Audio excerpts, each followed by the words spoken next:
Hi guys, Geecher64 here, and today we're talking about the 20th Century Fox Marvel films, which were kicked off by the X-Men in the year 2000. I just saw Deadpool and Wolverine at the theater, and I had a good time with it. It's kind of the final cap off to the 20th Century Fox movies, so I'm including it here in this video, in this ranking. But don't worry, there won't be any spoilers for Deadpool and Wolverine, because again, it just came out a few days ago, and I don't want to spoil anything for anybody who hasn't seen it. I thought about doing a review for Deadpool and Wolverine, but that kind of turned into, hey, I'd like to talk about all of the 20th Century Fox movies, and what better way to do that than in a ranking? This ranking is just my list. This is what I prefer. These are not objectively the best movies in the order in which they're objectively the best. It's just my opinion.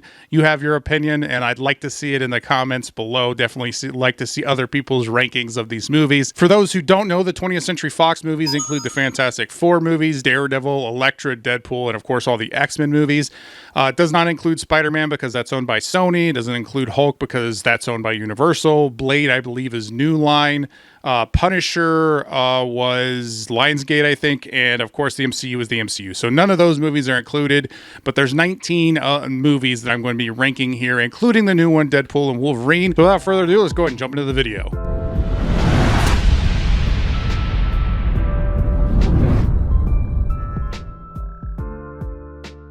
Coming in number 19 is Fant Four Stick, the 2015 Fantastic Four movie. I thought this one was going to be the one to kind of get Fantastic Four right. The 2005 movie was a little bit too campy, a little bit too light. It didn't handle Dr. Doom right. This one was so much worse than the 2005 Fantastic Four. This one's dark and brooding, which doesn't fit the style of Fantastic Four at all.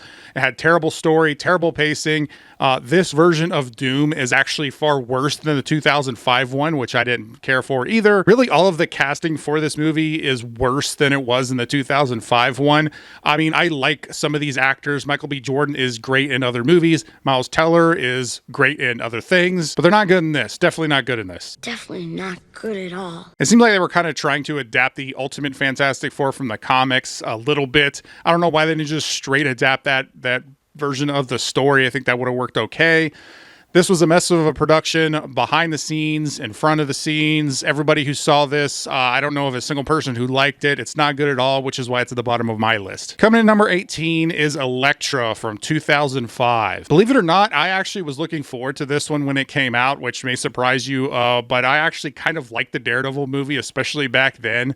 And then I saw this trailer for Elektra, and I was like, I don't know about this. I don't think this is going to be any good. I thought Daredevil might play a part in the movie, which is one of the reasons why I was looking forward to it. He really didn't. I mean, he had a brief scene where he, in a dream sequence or something. I think they should have just done, Ninja's Assassin, struggle for control and power here, do a Game of Thrones like for Underworld of Assassins, like a proto John Wick or something. I think that would have been cool. Really delving a little bit more into Elektra's resurrection, how she feels about that. But yeah, it doesn't really matter what I think they should have done because they didn't do it. This movie has a lot of really bad action scenes, really bad CGI that was bad at the time and looks even worse now. They went in and threw out all of those ideas and just did really lame protection, escort mission type of movie.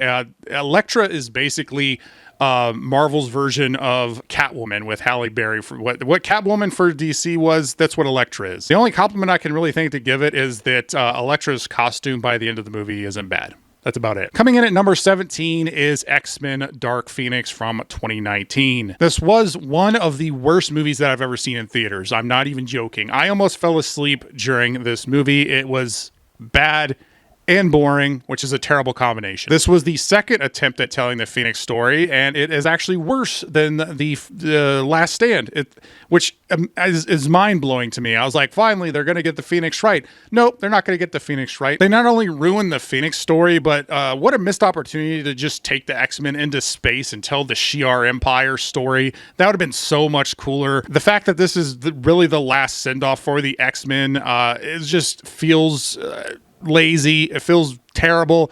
I had, got stuck in production hell for a little while. Even did a video, I think, talking about it at one point.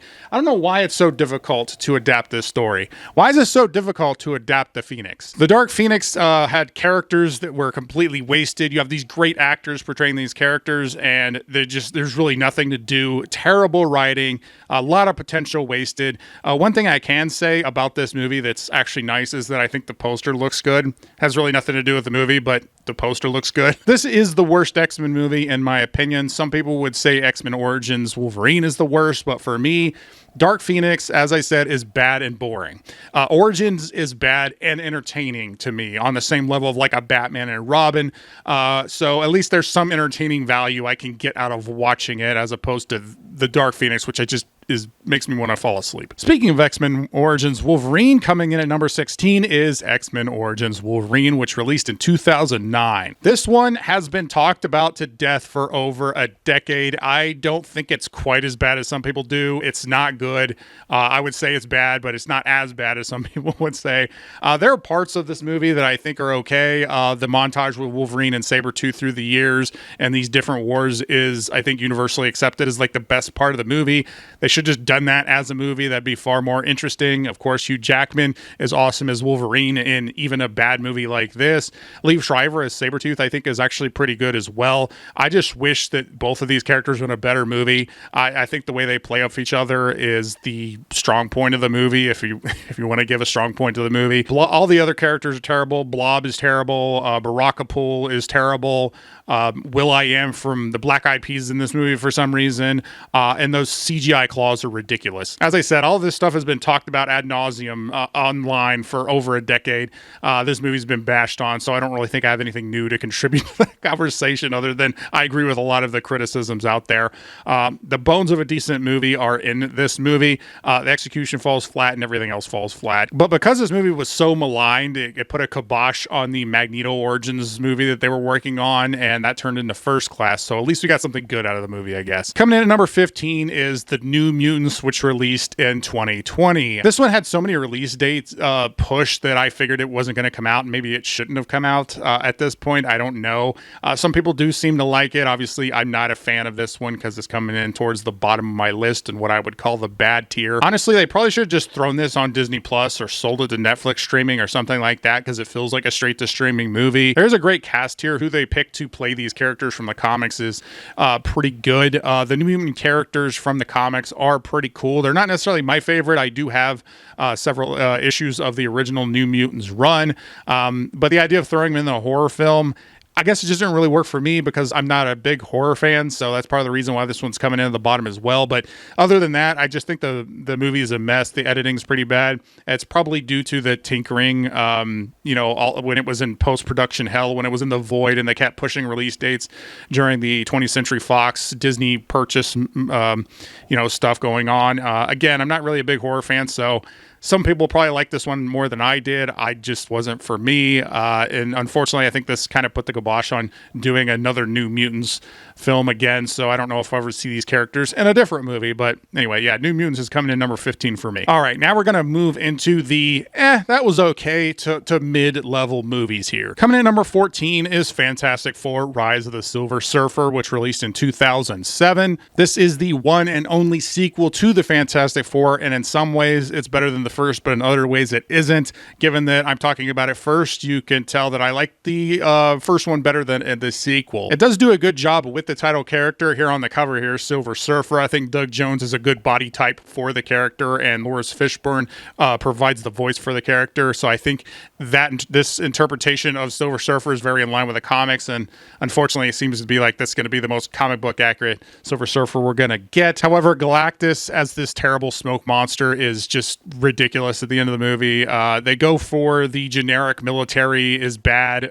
misunderstanding contrivances that is just a terrible trope and lazy in my opinion. The best way to describe this movie is that it's overall mediocre and disposable. It's not really one I go back and revisit, even though there are certain aspects that stand out to me as things I like. It's just, again, it's mid-level. Speaking of which, in regards to Fantastic Four and Rise of the Silver Surfer, I've got this, which actually was part of the new release wall when I worked at Blockbuster. I took it home and look at this thing. Look awesome. And coming in number 13 is the first Fantastic Four movie in 2005. The first one is better than the sequel, not necessarily in scope, but in tonality. I think that the tone of the movie works. This is actually the extended version on DVD, and I'm not 100% sure, but I think this is the only physical media release of the extended edition. I think it's like 12 or 15 minutes extra runtime. I can't remember exactly which scenes are exclusive to this one, but regardless, when Fantastic Four came out, The Incredibles had come out the previous year in 2004, which in a lot of ways, The Incredibles is the Fantastic Four family style story. So when The Incredibles came out and I loved it, I was like, man, they're going to Fantastic Four do this. Unfortunately, Fantastic Four is not as good as The Incredibles at all. I think they do a decent job of telling the origin story in the movie. The casting's a bit of a mixed bag. I think Michael Chiklis' Thing is okay. Chris Evans as Human Torch, those are both cast well. Jessica Alba's good as Invisible Woman. I would definitely say that was a good casting choice for a couple different reasons. But the casting for Mr. Fantastic for Reed Richards and the casting for Doom are bad, in my opinion. I think that they were poorly picked, and considering they're kind of the main characters of the movie, I just think that that didn't work well at all. The effects don't hold up that well in this movie. The story's paint by numbers. This is the worst interpretation of one of Marvel's best villains of Doctor Doom, or at least it was the worst interpretation of Doctor Doom until we got Fant Four Stick, which I talked about earlier. But the movie does have some charm to it, and it's much better than the sequel for me personally. Coming in at number 12 is Daredevil from 2003. Before the awesome Daredevil Netflix series, there was Ben Affleck as Daredevil. Beyond Ben Affleck, you've got Jennifer Gardner as Elektra, which I talked about earlier, Colin Farrell as Bullseye, Michael Clark Duncan as Kingpin, and the late great Duncan, I think, is a really good cast for Wilson Fisk in this movie. I think he's the best cast person in the movie. Oh, and don't forget that Jon Favreau played Foggy Nelson, who was Daredevil's friend. So before he was Iron Man's friend, he was Daredevil's friend. This movie is a time capsule for the early 2000s, especially with its soundtrack. Everybody remembers the Evanescence soundtrack from this movie when it came out. A lot of people hate on this one, and yes, the playground fight scene between Elektra and Matt is pretty bad. But on the other hand, we got the Bullseye scene when he's on that plane and he flicks that olive or peanut or whatever it is at that old lady. It's so terrible. It's funny. It's terribly funny. But the story and tone is kind of inconsistent. The core of the story in the movie is there with Matt Murdock. The depiction of Hell's Kitchen as this bleak, homeless place that makes Gotham look like a great place to live, that is here. And the director's cut of this movie is much better than the theatrical cut. Here's the director's cut that came out on DVD, what that one looked like.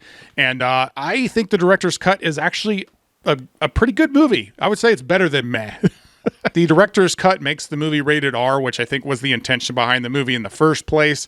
It's also 30 minutes longer than the theatrical cut. There's an entire subplot of the movie that was removed for the theatrical version that's put back in for this one. Yes, the Daredevil series is a lot better, but if you want like a proto-form Daredevil take, I would recommend at least giving it a shot. Just the director's cut, though. Coming in at number 11 is X-Men: The Last Stand, which released in 2006. This was the disappointing conclusion to the original X-Men trilogy. Bryan Singer directed the first two, and then he left to do Superman Returns. Then they briefly brought Matthew Vaughn on, and he left because of some behind-the-scenes things that were going on. And then we got Brett Ratner, and I'm not going to get into the real-life problems and issues and things regarding Singer or Ratner, because they both have a lot of issues behind the screen. I'm just going to talk about the films themselves and their takes on the films. And that shift from Singer to Ratner is very obvious here. It's a vast downgrade from X-Men X to X-Men United. The decision to kill off all of these characters is supposed to raise the stakes, but it feels very artificial to the point where I started calling this the last stand trope. And this is when it's either the end of a trilogy, a series, whatever the case may be. It gets to the end, and in that story, the creators decide, oh, well, we just kill off all these characters. It doesn't really matter because we're not going to do anything with them anyway. And it's at the detriment to the story and the investment. And it's a very lame way to try and create some shock value. And so, like, to me, The Last Stand kicked it off, which is why I call it The Last Stand syndrome. This was a terrible take on the Phoenix story. They just can't seem to get the story right on screen. Just watch the X-Men animated cartoon if you want a proper telling of the story on screen, I guess. I actually do have the DVD for it. Or, I don't know, just read the original comic. I'm pretty sure there's some collected versions you can get out there and just do it that way. I guess that's the only way you're going to get a good Phoenix story. Also, why did they decide to take the Phoenix story and then also shoehorn in the Astonishing X-Men Joss Whedon run with the Cure story? It just didn't make a whole lot of sense. The cast in this is massive. It tries to introduce new characters like Angel, Beast, give Shadowcat a whole lot more screen time, introduce Juggernaut. It's just a mess. It's just too much. Also, Nightcrawler randomly disappeared from the movie, and the only way you could find out what happened to him was to read a comic book tie-in. Just really dumb. The way they treat Xavier in this movie is I wasn't a fan. And also the way they treat Cyclops in this movie, I wasn't a fan. In X2, he basically disappeared and was mind controlled for the whole movie. And then this one, he's dead in the first 2 minutes of the movie, which is ridiculous. There are a few good things here, though. It pretty much has to do with the cast. Like, I like Storm, Iceman, Rogue, Magneto, Mystique. Of course, Hugh Jackman as Wolverine. As I said earlier, even in a bad movie, he's good as Wolverine. There are great characters to work with. The cast portraying him's good. There's a good story here that they could have adapted, and there's a great lead up from X2, but everything just really falls flat in this one. There's some good individual scenes. Angel as a kid in the beginning is pretty good. Scenes with Magneto and Xavier are pretty good. Jean and Wolverine works, although there's also the shadow of Cyclops just being dumped at the beginning of the movie. By dumped, I mean just killed. But it's just too bloated for its own good. It's a mess. Not quite as bad as I remembered it being going back and revisiting it, but it's not very good either. I only put it ahead of Daredevil because I like the X-Men characters and the cast more. It's the only reason I put it ahead, though I think Daredevil Director's Cut's a better movie than The Last Stand. Coming in at number 10 is X-Men Apocalypse, which released in 2016. Much like The Last Stand failed to live up to X2 X-Men United, X-Men Apocalypse fails to follow up Days of Future Past. I had wanted to see Apocalypse on screen since I was a kid, since I saw the original X-Men trilogy. Apocalypse is a really cool villain, and when they did the Days of Future Past story and then they teed him up for actually bringing in Apocalypse, the next one, I was hyped. Unfortunately, this take on Apocalypse is bad. It's not good. He's boring from his personality to his costume design. He's just boring to watch. He's just a boring character. He looks like Ivan Ooze from the Mighty Morphin Power Rangers movie. Where's my autograph book? And I love the Mighty Morphin Power Rangers movie, so maybe this is kind of an insult to that. But the designs that work in Power Rangers don't necessarily work in an X-Men film. I actually think the younger X-Men cast isn't bad. I like the 80s setting of the movie.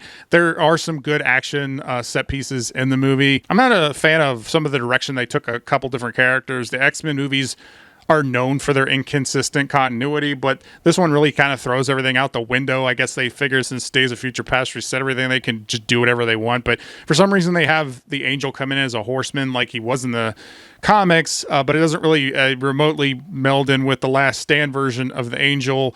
Because this, again, is in the 80s, so just continuity-wise, it's a mess. I mean, X-Men movies have always been a mess continuity. X-Men Apocalypse isn't, I would say, a bad movie, but it's not very good either. It has some cool moments. It's a bit of a mess. Mostly just kind of a forgettable missed opportunity in my book. This next set of movies, I would say, are good. They're not top tier, but I would say that they are good movies. Coming in at number 9 is Deadpool 2 from 2018. Following up the first Deadpool with Deadpool 2 wasn't going to be an easy task. They did try and bring in Cable and Domino and Juggernaut, and some of those characters work. The introduction of Cable, I think, is a good choice. Having the straight man play off of Deadpool, that worked most of the time.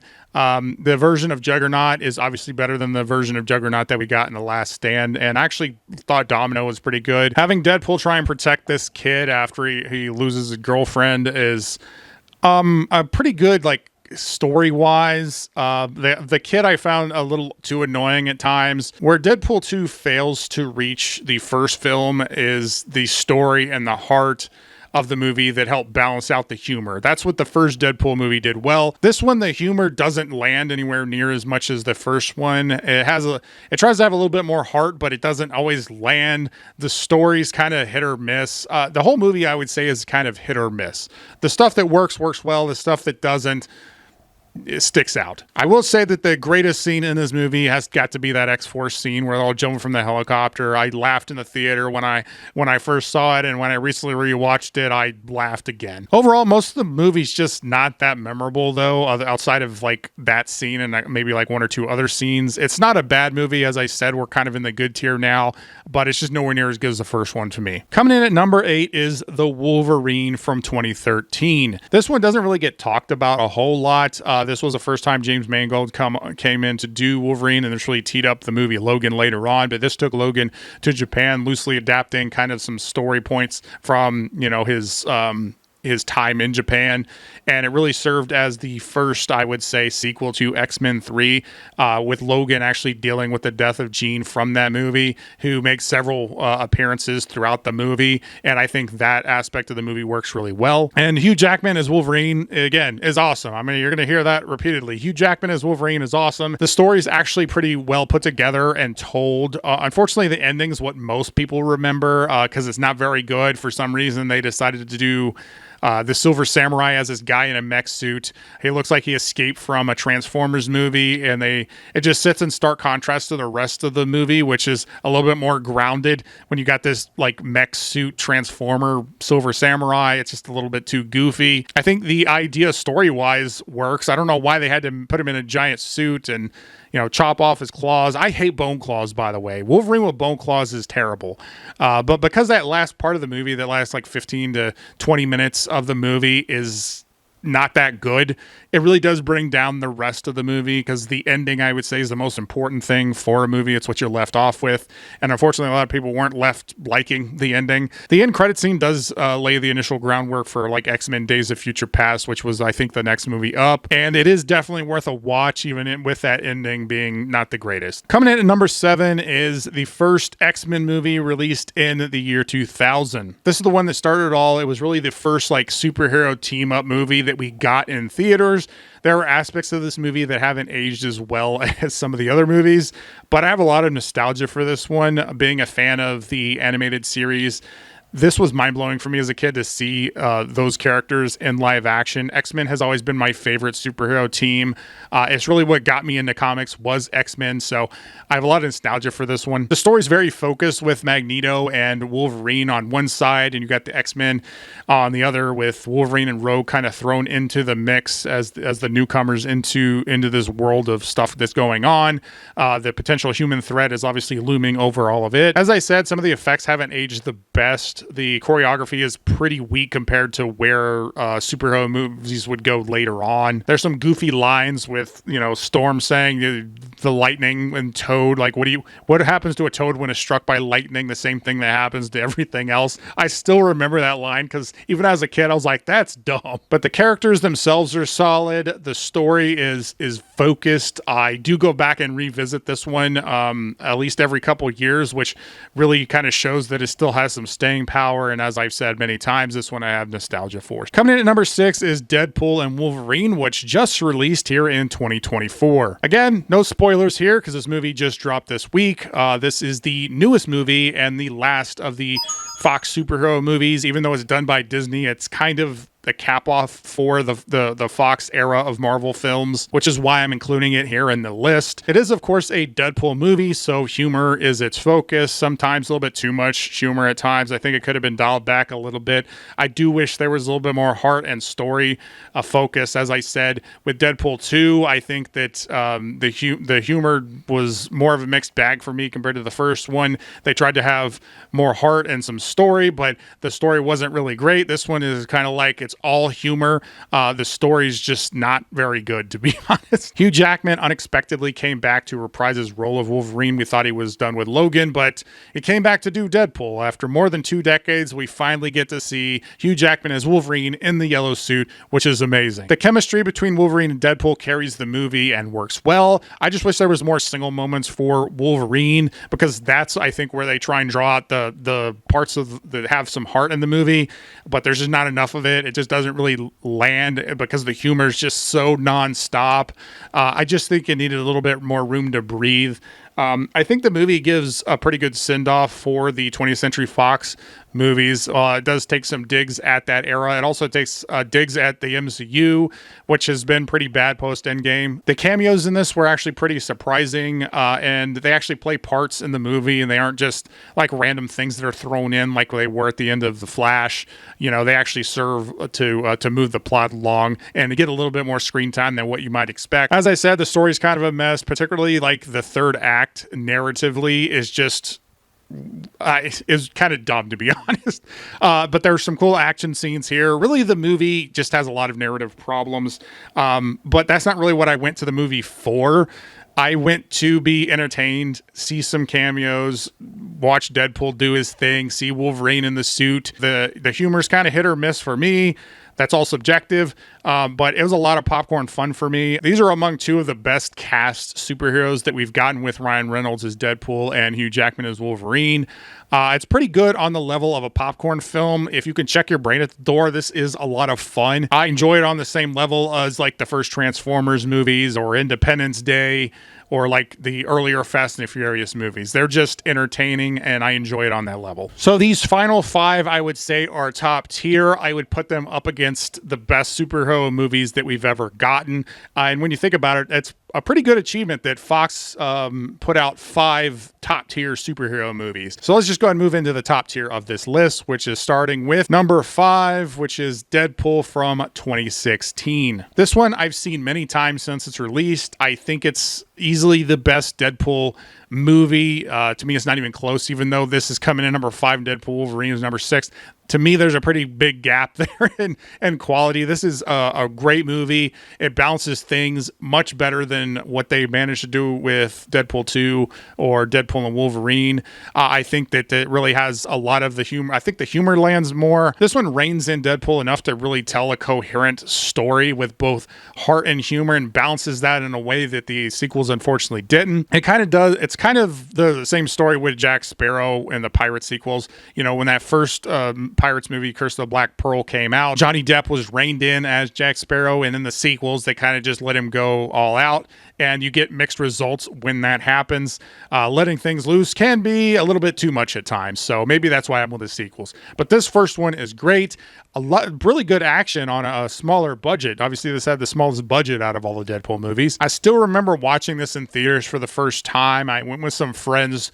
We went straight from the bar. We had a designated driver, and I wasn't sure if it was funny because I had been drinking or if it was actually funny. So I went back and watched it a couple days later, and it was just as funny sober as it was when we had been drinking. So that's a testament of a good movie, I think. So yeah, Deadpool is solid, easily the best of the Deadpool movies still. Coming in at number 4 is X-Men First Class from 2011. When this was first announced, I was not hyped at all. I don't really care for prequels in general, and the first posters for this movie were the worst official posters I had ever seen, and I think have ever seen. I mean, look at these. Terrible posters. But despite all that, this movie was a very pleasant surprise. The young recasting of Magneto and Xavier was great with McAvoy and Fassbender. Fassbender in particular stole the show for me. His Magneto was awesome in this movie, and I love his story throughout this movie. The young X-Men they gather had some pretty interesting choices that they went with. Having Havoc reversed to be the older Summers brother was an interesting choice. The Beast story was a little bit different approach than what I had expected for Beast. And Jennifer Lawrence's Mystique was pretty interesting as this younger version of the character. Kevin Bacon as the villain Sebastian Shaw was, did I just call him Sebastian Shaw? Sebastian Shaw. The rest of the villains look cool. Azazel has a really cool design. Emma Frost looks hot, and I love the 60 setting for this story. And taking that 60 settings and tying it into the Cuban Missile Crisis, I think it works great. And of course, the Xavier Magneto story is the heart of the movie, and that really is what carries it.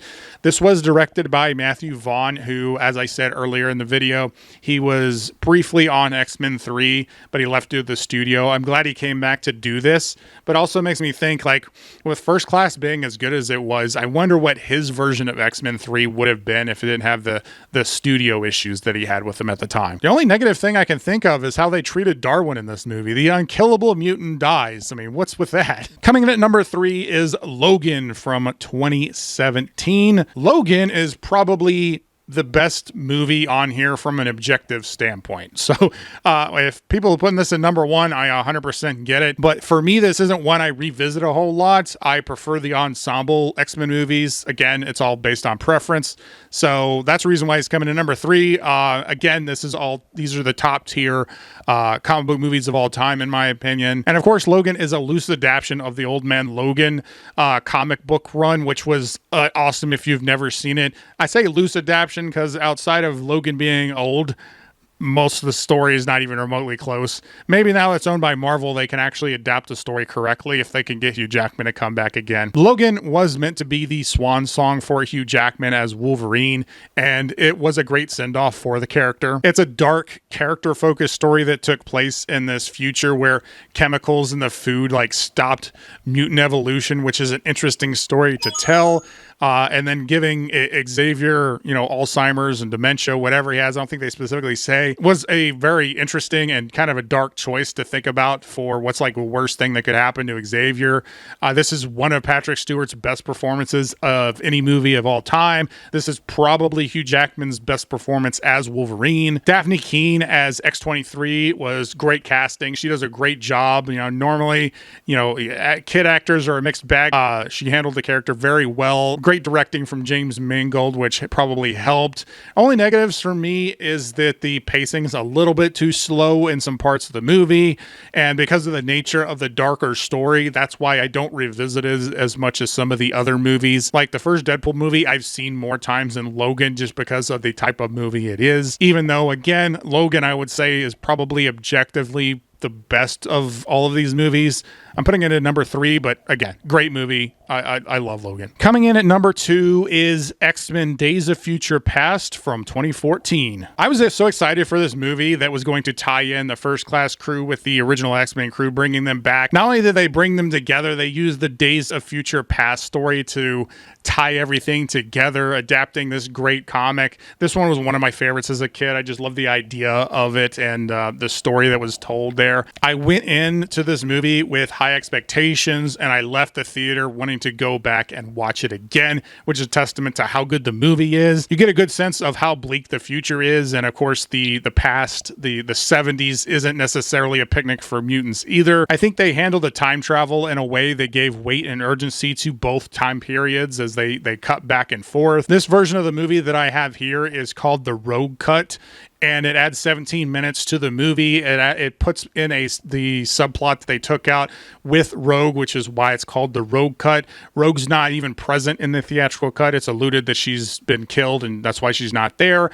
But I actually like the Rogue Cut a lot more, and I like that we get Rogue and Wolverine together, and it's both of them together who ends up actually saving everything, because the original trilogy started with Rogue and Wolverine. So I like how it tied all the way back to the original X-Men movie back in 2000. The movie juggles all of the characters very well. Of course, the main focuses are Wolverine, Mystique, and both castings of Xavier and Magneto here. This movie was like Avengers Endgame for the X-Men before Endgame. And honestly, I would say this is better than Avengers Endgame, particularly from a story and pacing perspective. I love this movie. Not only that, but this actually reverses and retcons some of the terrible decisions that were made in X-Men The Last Stand, which is another plus in its category. I really like the way that this one ended. Again, the only thing I really don't like about this movie is Wolverine with bone claws. I don't like Wolverine with bone claws. I never have and never will. And coming in at number 1 is X2 X-Men United, which released in 2003. I'm pretty sure I am the only one to put this one at number 1 on their list. I know in general most people like the movie, but